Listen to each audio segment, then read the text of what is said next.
നമസ്കാരം, നാഗലക്ഷ്മിയാണ്, insurance adviser.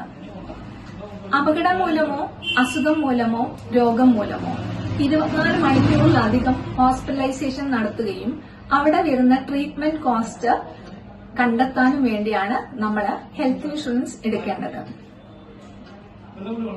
അപകടം എന്ന് പറയുന്നത് റോഡ് ആക്സിഡന്റ് മാത്രമല്ല കേട്ടോ.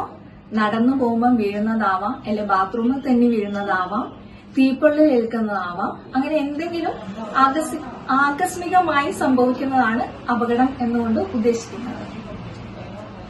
ഇനി നിങ്ങൾക്ക് തോന്നും ഈ ഹോസ്പിറ്റലൈസേഷൻ 24 മണിക്കൂറിൽ കൂടുതലുണ്ടെങ്കിൽ മാത്രമാണ് ഹെൽത്ത് ഇൻഷുറൻസ് കിട്ടുന്നത് എന്ന്. എന്നാൽ അങ്ങനെയല്ല. നമുക്ക് കീമോതെറാപ്പി പോലെയോ അല്ലെങ്കിൽ ഡയാലിസിസ് പോലെയോ 24 മണിക്കൂർ വേണ്ടാത്ത ട്രീറ്റ്മെന്റിനും ഡേ കെയർ പ്രൊസീജിയറിനും നമ്മുടെ ഹെൽത്ത് ഇൻഷുറൻസ് ക്ലെയിം സെറ്റിൽ ചെയ്യാറുണ്ട്. ഇനി എന്തുകൊണ്ടാണ് ഞാൻ സ്റ്റാർ ഹെൽത്ത് വേണമെന്ന് പറയാനുള്ള കാരണം? സ്റ്റാർ ഹെൽത്ത് ഹെൽത്ത് ഇൻഷുറൻസ് മാത്രം കൈകാര്യം ചെയ്യുന്ന സ്റ്റാൻഡ് അലോൺ കമ്പനിയാണ്. ഇന്ത്യയിലെ നമ്പർ 1 ഹെൽത്ത് ഇൻഷുറൻസ് കമ്പനിയും കൂടിയാണ് സ്റ്റാർ ഹെൽത്ത്. കൂടുതൽ വിവരങ്ങൾ അറിയുന്നതിന് വേണ്ടി ഞാനുമായി കണക്ട് ചെയ്യുക. Thank you.